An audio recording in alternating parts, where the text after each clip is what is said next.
السلام علیکم guys, welcome ہے آپ سب کا نمیشہ آفیشیل یوٹیوب چینل پر۔ میں ہوں نمیشہ۔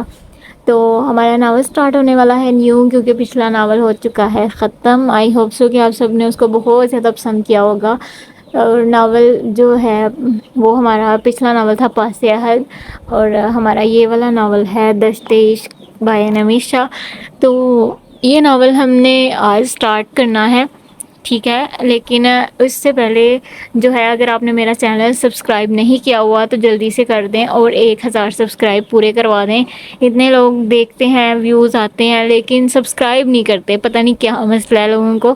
تو زیادہ سے زیادہ سبسکرائب کیا کریں چینل کو، تاکہ ہماری فیملی بن سکے، رائٹر کو سپورٹ مل سکے۔ آپ کے لیے تو اتنی محنت کرتے ہیں، ہم لکھتے ہیں، پھر ویڈیو بناتے ہیں، پوسٹ کرتے ہیں، سارا کچھ کرتے ہیں۔ تو جلدی سے میرے چینل کو سبسکرائب کریں، ایپیسوڈ کو لائک کیا کریں، ویڈیو کو لائک کیا کریں، کومنٹ کیا کریں، اور اپنی رائے دیا کریں کہ ناول آگے کس طرح کا آپ کو پسند ہے، ٹھیک ہے۔ پھر رائٹر اس حساب سے اپنی کہانی میں ٹویسٹ لے کے آتا ہے، ٹرنز لے کے آتا ہے، ٹھیک ہے۔ اور یہ جو ہمارا ناول ہے یہ بہت ہی زیادہ مزیدار ہونے والا ہے، ٹھیک ہے۔ اس میں بہت زیادہ جو ہے سسپینس بھی ہونے والا ہے، اور ایکشن بھی، اور رومانس بھی۔ تو ناول پڑھنے کے لیے جلدی سے میرے چینل کو سبسکرائب کر لیں، ٹھیک ہے۔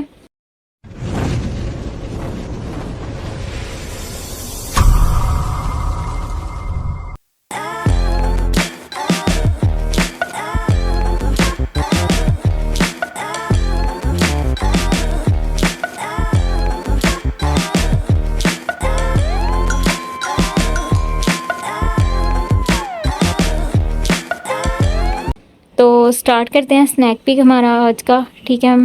ناول ہے دشت عشق اور رائٹر ہے نمیشہ۔ تو اس کو کیا ہو رہا ہے؟ اچھا جی، اس ناول کا کاپی رائٹ جو ہے اس کی پرمیشن کسی کو نہیں ہے، صرف میرے پاس ہے۔ وہ اس وقت لاؤنج میں سر ہاتھوں میں تھامے بیٹھا تھا، جو کہ بہت بھاری ہو رہا تھا۔ ارد گرد نظر دوڑائی تو اپنے سامنے پڑی حرام کی بوتل دیکھ کر اسے ایک دم ہی گھن آنے لگی، جو کہ آدھے سے تھوڑی کم تھی۔ اس نے حیرانگی سے ارد گرد کا جائزہ لیا، اور آہستہ آہستہ سب یاد آتا گیا۔ منیر نے لمبا سانس کھینچ کر خود کو پرسکون کیا، اور ایک چور نظر بوتل پر ڈالتا اٹھ کر اوپر کمرے میں جانے لگا۔ کمرے کے باہر کھڑا وہ کشمکش میں تھا کہ اندر جائے یا نہ جانے وہ کس حال میں ہوگی، کچھ کھایا بھی ہوگا یا نہیں۔ ایک دم سے دل بے چین ہونے لگا۔ تو میں کیا کروں، کھائے چاہے نہ کھائے، دماغ نے اکسایا۔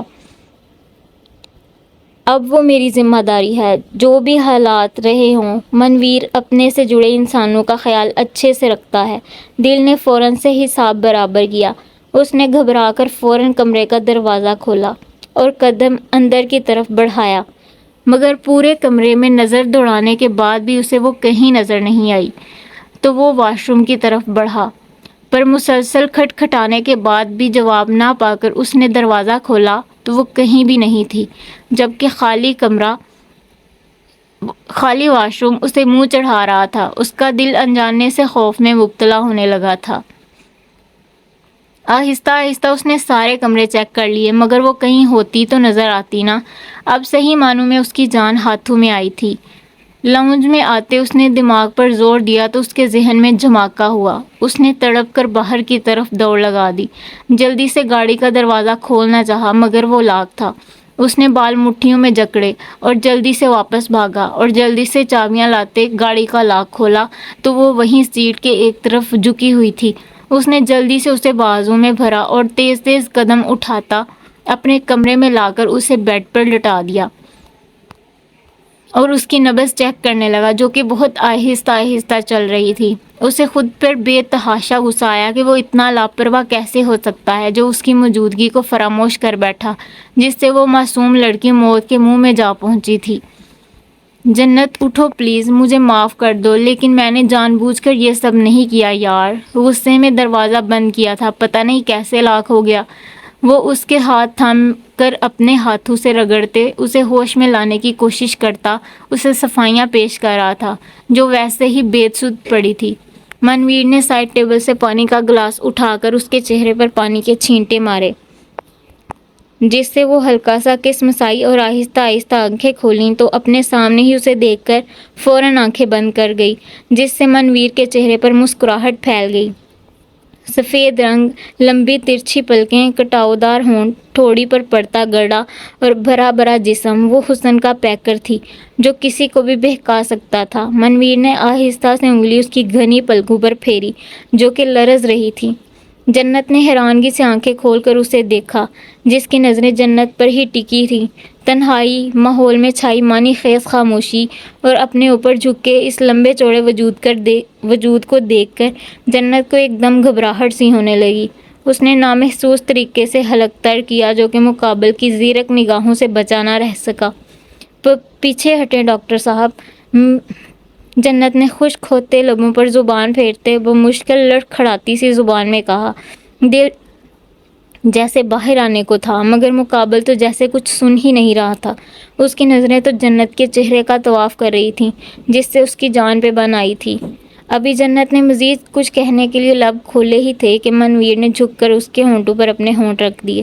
وہ جو پہلے سے گھبرا رہی تھی، ہونٹ پہ اس کا لمس محسوس کرتی پھڑ پھڑا کر رہ گئی اور بے ساختہ ہاتھ اس کے کندھے پر رکھا جو مدہوش سا اس کی سانسوں سے چھیڑ چھاڑ کر رہا تھا۔ وہ جو اس کے نرم گرم سے ہونٹوں کو قبضے میں لیے مدہوش تھا، اس کی سانسوں کی مدھم پڑتی رفتار سے ہوش میں آیا اور آہستہ سے اس سے الگ ہوا، مگر چہرے پر کوئی شرمندگی نہیں تھی، جبکہ مقابل تو ابھی تک اپنی سانسوں کو سنبھالنے کی جدوجہد میں ہلکان تھی۔ منویر کے لب متبسم ہوئے اس کی حالت دیکھ کر۔ وہ چہرہ جو کچھ دیر پہلے زردی مائل تھا اب گلابی ہوا پڑا تھا۔ جنت سے اپنی حالت سنبھالنا مشکل ہو رہا تھا، جبکہ وہ پاس بیٹھا ڈھیٹو کی طرح اسے گھورنے میں مصروف تھا، جیسے کوئی عام بات ہو یا کچھ ہوا ہی نہ ہو۔ کہاں رات وہ اسے اکیلے مرنے کے لیے چھوڑ آیا تھا اور اب صبح ہی صبح ایسی عنایتوں پر جنت کا دل ایک دم سے اداس ہو گیا۔ رات کا اس کا سلوک یاد کرتے تو اس نے ناگواری سے کروٹ بدل لی، جو کہ منویر بھی نوٹ کر چکا تھا، اس لیے لمبا سانس لے کر خود کو پرسکون کیا اور نظر اس کی پشت پر ڈالی جہاں گردن سے تھوڑا دور کندھے کی طرف ایک کالا تل تھا جو اس کی گوری رنگت پر دمک رہا تھا۔ منویر نے فوراً نظریں چرائیں، ورنہ وہ پھر سے کوئی گستاخی کر بیٹھتا۔ جنت اٹھو، فریش ہو کر آؤ اور ناشتہ کرو، منویر نے تھوڑا روب سے کہا۔ جانتا تھا جو حرکت اس نے کی ہے اس کے بعد وہ منہ پھلا کر بیٹھ گئی ہے، اس لیے تھوڑا مصنوعی غصے سے بولا۔ جنت جو اس کی معافی کی منتظر تھی، اچانک اس کا حکمیہ لہجہ سن کر اس کا دل مایوس ہو گیا۔ دل کیا بول دے نہیں کھانا کچھ، مگر اس سے کچھ بعید نہیں تھا کہ سچ میں اسے بھوکا چھوڑ جائے۔ پیٹ میں تو پہلے ہی درد تھا بھوک سے، اس لیے خاموشی سے بیٹھ کے دوسری طرف سے اتر کر واش روم میں چلی گئی۔ جبکہ دروازہ بند ہونے کی آواز سے وہ بھی اٹھ کر بالوں میں ہاتھ پھیرتا نیچے آیا، مگر دل میں الگ ہی جنگ چھڑی تھی۔ وہ سانسوں کا الجھاؤ اور نرم سا لمس ابھی اس کی سوچیں بھٹکا رہا تھا۔ وہ دل پہ جبر کرتا سر جھٹک کر اس کے لیے ناشتہ بنانے کچن میں مصروف ہو گیا۔ تو یہ تھا ہمارا سنیک پک، ٹھیک ہے۔ اب جس نے ناول پڑھنا ہے نا جلدی سے کمنٹس میں بتائے اور جلدی میرے نا 1K سبسکرائب پورے کروا دیں۔ اس کے بعد تو پھر بیک ٹو بیک ایپیسوڈ آئے گی اور ناول نئے سے نیا آئے گا انشاءاللہ۔ تو ابھی مجھے فی الحال آپ لوگوں کی سپورٹ کی اتنی ضرورت ہے، میں ہر ویڈیو میں یہ بولتی ہوں کہ رائٹر کو سپورٹ کیا کریں، لیکن پھر بھی لوگ آتے ہیں، دیکھتے ہیں، پڑھتے ہیں اور چلے جاتے ہیں، نہ سبسکرائب کرتے ہیں، نہ لائک کرتے ہیں، نہ کمنٹ کرتے ہیں۔ یہ تو کوئی بات نہیں ہوتی نا، تو پلیز سبسکرائب کیا کریں۔ تو ملتے ہیں ناول کی فرسٹ ایپیسوڈ کے ساتھ۔ اللہ حافظ۔